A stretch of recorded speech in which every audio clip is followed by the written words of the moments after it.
2-3 ദിവസങ്ങൾ അങ്ങനെ കടന്നുപോയി.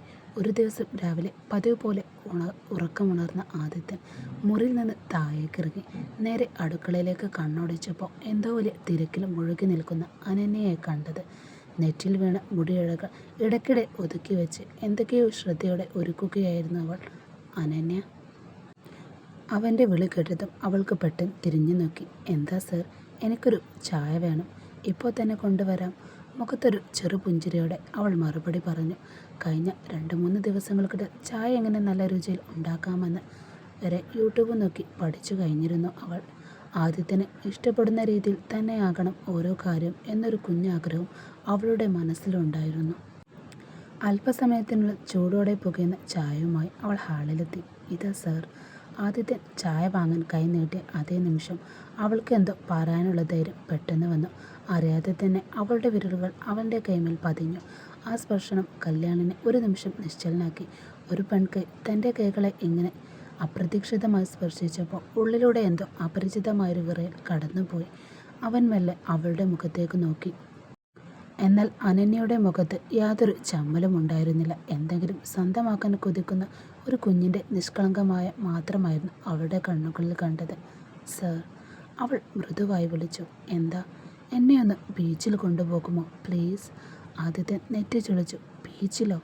ആ, എൻ്റെ കൂടെ പഠിച്ചവരൊക്കെ കടൽ കണ്ടിട്ടുണ്ട്, തിരമാലകളോട് കളിച്ചിട്ടുമുണ്ട്. ഞാൻ മാത്രം ഇതുവരെ കടൽ പോലും നേരിൽ കണ്ടിട്ടില്ല. അവൾ പറയുന്ന ഓരോ വാക്കിലും നിറഞ്ഞു നിന്നത് ഒരു കുഞ്ഞിൻ്റെ നിസ്സഹായമായ ആഗ്രഹമായിരുന്നു. നമ്മൾ ഇവിടെ വന്നിട്ട് ദിവസങ്ങളായില്ലേ, എവിടെയും പോയിട്ടുമില്ല. ഒരൊറ്റ തവണ കൊണ്ടുപോകുമോ എന്നെ? ആദിത്യൻ അവളെ കുറച്ചു നേരം മിണ്ടാതെ നോക്കി. ഈ സമയത്താണോ? അതിനെന്താ സർ, വൈകുന്നേരമാകുമ്പോഴേക്കും എത്താം. എനിക്ക് കുറച്ചു നേരം അവിടെ നിൽക്കാൻ മാത്രം മതി. ഞാനൊരു പെൺകുട്ടിയുമായി ബീച്ചിൽ നടക്കുന്നത് ആരെങ്കിലും കണ്ടാൽ എന്തു വിചാരിക്കും? ഗൗരവം വിടാതെ അവൻ ചോദിച്ചു. അത് കേട്ട് അനിനെ ചുണ്ടുകൂട്ടി. അതോർത്ത് ഇത്രയും പേടിക്കണോ? ഞാൻ ഒറ്റക്ക് പോയിക്കോളാം. വഴി തെറ്റിപ്പോയാൽ പിന്നെ എൻ്റെ വീട്ടുകാരോട് മറുപടി പറയേണ്ടത് സാറായിരിക്കും. ആദ്യത്തെ തലയിലൊന്ന് കൈവച്ചു. തുടങ്ങി ഇവളുടെ ഓരോ കുരുത്തക്കേടുകൾ, അവൻ പിറുപിറുത്തുകൊണ്ട് പറഞ്ഞു. ആദ്യം പോയി ഭക്ഷണം ഒരുക്കുന്നേ, അതൊക്കെ കഴിഞ്ഞിട്ട് നോക്കാം. എന്നാൽ അനന്യ വിട്ടുകൊടുക്കാൻ തയ്യാറായില്ല. അവൾ അവൻ്റെ മുന്നിലേക്ക് വന്ന് നിലത്ത് ചമ്പരം പടിഞ്ഞിരുന്നു. കൊണ്ടുപോകുന്നില്ലെങ്കിൽ ഇനി ഞാൻ ഇവിടെ നിന്ന് എങ്ങോട്ടും അകത്തേക്കില്ല. ഒരു കൊച്ചുകുട്ടിയെപ്പോലെ മുഖം വീർപ്പിച്ച് അവളെ കണ്ട് ആദ്യത്തിന് ചിരിയടക്കാൻ പോലും കഴിഞ്ഞില്ല. നിനക്ക് വയസ്സ് എത്രയാണെന്ന് അറിയാമോടി? നിനക്ക് അറിയാം, പക്ഷെ പെരുമാറ്റം 5 വയസ്സുകാരുടേതാ. അതായാലും എനിക്ക് ബീച്ചിൽ പോകണം, അവൾ വീണ്ടും വാശി പിടിച്ചുകൊണ്ട് പറഞ്ഞു. ആദിത്യൻ ഒരു ദീർഘശ്വാസം വിട്ടു. എൻ്റെ വിധി. അത്രയും പറഞ്ഞ് അവൻ മുകളിലേക്ക് നടന്നു. കുറച്ച് സമയം കഴിഞ്ഞ് കുളിച്ച് ഫ്രഷായി ഇളം നീല നിറത്തിലുള്ള ഷർട്ടും കറുത്ത പാൻറ്റും ധരിച്ച് അവൻ വീണ്ടും താഴെ എത്തി. കയ്യിൽ ചായ ഗ്ലാസുമായി നിൽക്കുന്ന അനന്യ അവനെ കണ്ടത് പൊട്ടിച്ചിരിച്ചു. എന്താടി? അവൻ ആശ്ചര്യത്തോടെ ചോദിച്ചു. ഒന്നുമില്ല. ചിരി ഒളിപ്പിച്ചുകൊണ്ട് അവൾ തല കുലുക്കി. ചായ കുടിച്ച് തീർത്ത ശേഷം ആദിത്യൻ അവളെ നോക്കി. വാ പോകാം.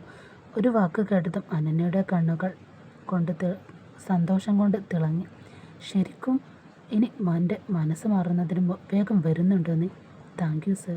അവൾ സന്തോഷത്തോടെ കൈയടിച്ചുകൊണ്ട് അകത്തേക്കോടി. വീട് പൂട്ടി സെക്യൂരിറ്റിയുടെ വിവരം പറഞ്ഞ ശേഷം ഇരുവരും കാറിൽ കയറി യാത്ര തുടങ്ങി. കാർ മുന്നോട്ട് നീങ്ങുമ്പോൾ അനന്യ ജനൽ കണ്ണാടി താഴ്ത്തി പുറത്തേക്കുള്ള കാഴ്ചകൾ ആസ്വദിക്കുകയായിരുന്നു. വീശിയെത്തുന്ന കാറ്റിൽ അവളുടെ മുടിയിഴകൾ പാറിക്കളിച്ചുകൊണ്ടേയിരുന്നു. ഹേയ്, ആദിത്യന് വിളിച്ചു. വിൻഡോ അടച്ചോ? AC ഓണല്ലേ? അനനെ ചിരിച്ചുകൊണ്ട് പുറത്തേക്ക് തന്നെ നോക്കി. ഇങ്ങനെ കാറ്റ് മുഖത്തടിക്കുമ്പോഴുള്ള സുഖം AC-യിൽ കിട്ടില്ല സാർ. നീ ശരിക്കും ഒരു നാട്ടിൻ പുറത്തുകാരി തന്നെ. അതെ, അതിലെനിക്ക് അഭിമാനമേ ഉള്ളൂ. അവളുടെ മറുപടി കേട്ട് ആദിത്യൻ അറിയാതെ ഒന്ന് പുഞ്ചിരിച്ചു. ആ പുഞ്ചിരി മാത്രം അവൾ കണ്ടില്ല. പുറത്തേക്ക് വിരിഞ്ഞു കിടക്കുന്ന ലോകത്തിൻ്റെ സൗന്ദര്യത്തിൽ മുഴുകിയിരിക്കുകയാണവൾ. കാറിൻ്റെ എഞ്ചിൻ നിലച്ചെങ്കിലും ആദിത്യൻ്റെ ഉള്ളിൽ അസ്വസ്ഥതയ്ക്ക് അപ്പോഴും ശമനമുണ്ടായിരുന്നില്ല. നഗരത്തിൽ തിരക്കേറിയ ട്രാഫിക്കിനെ മറികടന്ന് എങ്ങനെയൊക്കെ ബീച്ചിലെത്തിയതായിരുന്നു. മുന്നിൽ അനന്തമായി വിരിഞ്ഞു കിടക്കുന്ന കടൽ, സന്ധ്യാകാറ്റിൻ്റെ അലയടിക്കുന്ന തിരമാലകൾ, ചുറ്റും സന്തോഷത്തോടെ ഓടി നടക്കുന്ന ആളുകൾ. എന്നാൽ ആ മനോഹരമായ കാഴ്ചകളൊന്നും ആദിത്യൻ്റെ മനസ്സിൽ ഒരു ചലനവും സൃഷ്ടിച്ചില്ല. കാർ ഓഫ് ചെയ്ത് സ്റ്റിയറിംഗിൽ കൈ അമർത്തി പിടിച്ചുകൊണ്ട് അവനൊരു ദീർഘശ്വാസമെടുത്തു. പിന്നെ ദേഷ്യത്തോടെ അനന്യയെ നേരെ തിരിഞ്ഞു. ഈ സമയത്താണോ ബീച്ചിൽ വരണമെന്ന് തോന്നിയത്?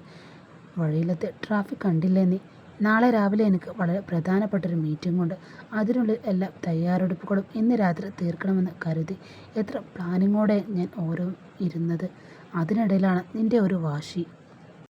അവൻ്റെ ശബ്ദം കനത്തു. ഞാൻ നിന്റെ ഡ്രൈവറാണോടി, അത് നീ എൻ്റെ മുതലാളിയോ? ചില സമയങ്ങളിൽ എനിക്ക് തന്നെ സംശയം തോന്നാറുണ്ട്. അനന്യ അവനെ ശാന്തമായി ഒന്ന് നോക്കി. മുഖത്ത് പുഞ്ചിരി ഉണ്ടായിരുന്നെങ്കിലും അവളുടെ കടവ് ചെറിയൊരു പരിഭവം തെളിഞ്ഞു നിന്നു. അതിന് ഞാൻ വെറുതെ ഇരിക്കുകയായിരുന്നില്ലല്ലോ സർ, അവൾ പതിയെ ചോദിച്ചു. ഇന്ന് രാവിലെ നിങ്ങൾക്ക് ഇഷ്ടപ്പെടുന്ന പോലെ ഭക്ഷണം ഉണ്ടാക്കാൻ ഞാൻ എത്ര കഷ്ടപ്പെട്ടെന്ന് അറിയാമോ? ആദിത്യൻ പരിഹാസത്തോടെ ചിരിച്ചു. ഓ, വലിയ കഷ്ടപ്പാട്. എന്തായിരുന്നു ആ മഹത്തായ പ്രയത്നം? അത് കേട്ടതും അനന്യ ചുണ്ടുകൊട്ടി. എനിക്കൊന്നും അറിയില്ല, അതുകൊണ്ട് അവളൊന്ന് നിർത്തി. ഞാൻ നിങ്ങളുടെ ഫോൺ എടുത്ത് യൂട്യൂബ് നോക്കിയ പാചകം ചെയ്തത്. എന്ത്? ആദിത്യൻ അക്ഷരാർത്ഥത്തിൽ ഞെട്ടിപ്പോയി. എൻ്റെ ഫോൺ നീ എടുത്തെന്നോ? അവൻ അവിശ്വാസത്തോടെ ചോദിച്ചു. അതിന് പാസ്വേഡ് ഉണ്ടായിരുന്നു, അതെങ്ങനെ തുറന്നിടി നീ? കാവേരി അത് കേട്ട് പൊട്ടിച്ചിരിച്ചു. ആഹാ, അതാണോ ഇത്ര വലിയ കാര്യം?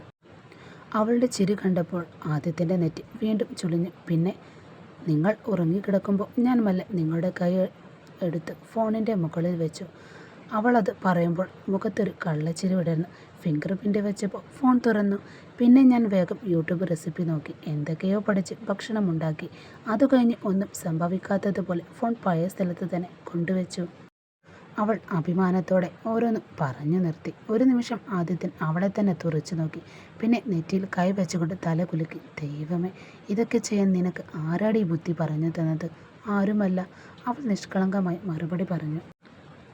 വിശന്നാൽ എന്തെങ്കിലും ഉണ്ടാക്കി കഴിക്കണമല്ലോ, അതുകൊണ്ട് പഠിച്ചു. അവളുടെ ആ നിസ്സാരമായ മറുപടി കേട്ടപ്പോൾ ആദിത്യന് ചിരിക്കണോ ദേഷ്യപ്പെടണോ എന്നറിയാതെ പോയി. ഇനി മുതൽ എൻ്റെ ഫോണും ലാപ്ടോപ്പും നിൻ്റെ കണ്ണിൽ പെടാത്ത സ്ഥലത്ത് വെക്കേണ്ടി വരും, അവൻ പിറുപിറുത്തുകൊണ്ട് പറഞ്ഞു. എന്തിനാ സർ?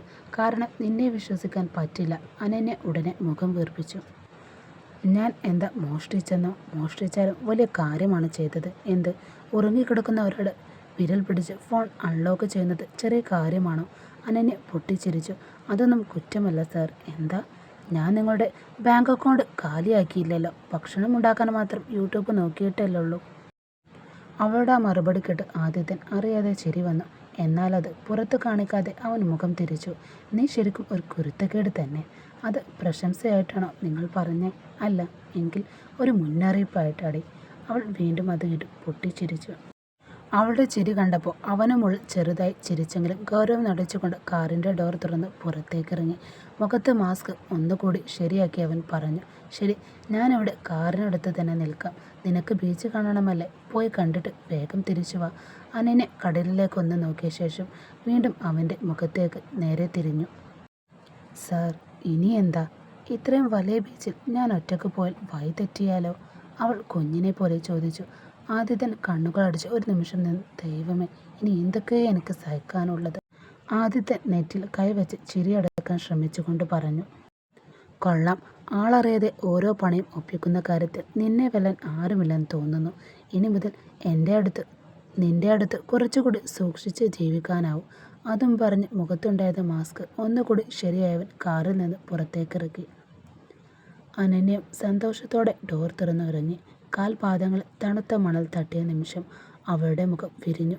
കണ്ണുകളിൽ നിറഞ്ഞ് പറഞ്ഞറിയാക്കാനാതെ സന്തോഷമായിരുന്നു. ആദിത്യൻ കാറിൽ ചാരി നിന്നുകൊണ്ട് അവളെ നോക്കി. ശരി, ഞാൻ ഇവിടെ കാറിനടുത്ത് തന്നെ നിൽക്കാം. നിനക്ക് കാണാനുള്ളതൊക്കെ കണ്ടിട്ട് വേഗം തിരിച്ചു വന്നാൽ മതി. അനന്യയുടെ മുഖത്തെ ചിരി പെട്ടെന്ന് മങ്ങി. സാർ, ഇനി എന്താ? കോഴിക്കോട് എനിക്ക് തീർത്തും പുതിയ സ്ഥലമാണ്. ഇത്രയും വലിയ ബീച്ചിൽ ഞാൻ ഒറ്റയ്ക്ക് പോയി വഴി തെറ്റിപ്പോയാൽ എന്നെ എങ്ങനെ കണ്ടുപിടിക്കും? ഒരു കൊച്ചുകുട്ടിയെ നിഷ്കളങ്കതയോടെ ചോദിച്ചു അവൾ.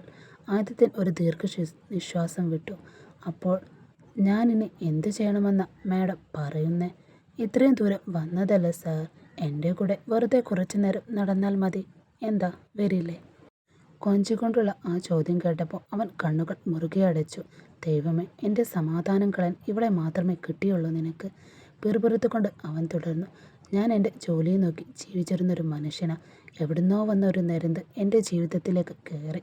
വീട്ടിൽ അച്ഛനും അമ്മയും സമാധാനം തരുന്നില്ല. ഇപ്പോൾ നിൻ്റെ വക വേറെയും. അത് കേട്ട് അനന്യ പൊട്ടിച്ചിരിച്ചു. ഞാൻ അത്ര വലിയ ശല്യമാണോ സർ? അല്ലെന്ന് പറഞ്ഞാൽ അത് കള്ളമാകും. എന്നാലും നിങ്ങൾ എന്നെ ബീച്ചിൽ കൊണ്ടുവന്നില്ലേ? അത് എൻ്റെ ജീവിതത്തിലെ ഏറ്റവും വലിയ അബദ്ധമായിരുന്നു. കള്ളം. അവൾ കളിയാക്കിക്കൊണ്ട് പറഞ്ഞു. നിങ്ങൾക്കിപ്പോൾ ദേഷ്യം അഭിനയിക്കാനേ അറിയൂ. ആദിത്യൻ അവളെ ഒന്ന് തുറിച്ചു നോക്കി. സംസാരം കുറച്ച് നടക്കാൻ നോക്കുന്നേ. ശരി സാർ, മുഖം ചുളിച്ചുകൊണ്ട് പറഞ്ഞെങ്കിലും അടുത്ത നിമിഷം തന്നെ അവൾ ചിരിച്ചുകൊണ്ട് അവനോടൊപ്പം നടന്നു. കടൽക്കാറ്റ് ഇരുവരെയും മുഖത്ത് തഴുകിപ്പോയി. തിരമാലകളുടെ ശബ്ദം, കുട്ടികളുടെ കളിയും ചിരിയും അന്തരീക്ഷത്തെ കൂടുതൽ മനോഹരമാക്കി. അനന്യ ആദ്യമായി കടൽ കാണുന്ന ഒരാളുടെ അത്ഭുതത്തോടെ ചുറ്റുമുള്ള ഓരോ കാഴ്ചയും കണ്ണുകൾ നിറയ്ക്കുകയായിരുന്നു അവൾ.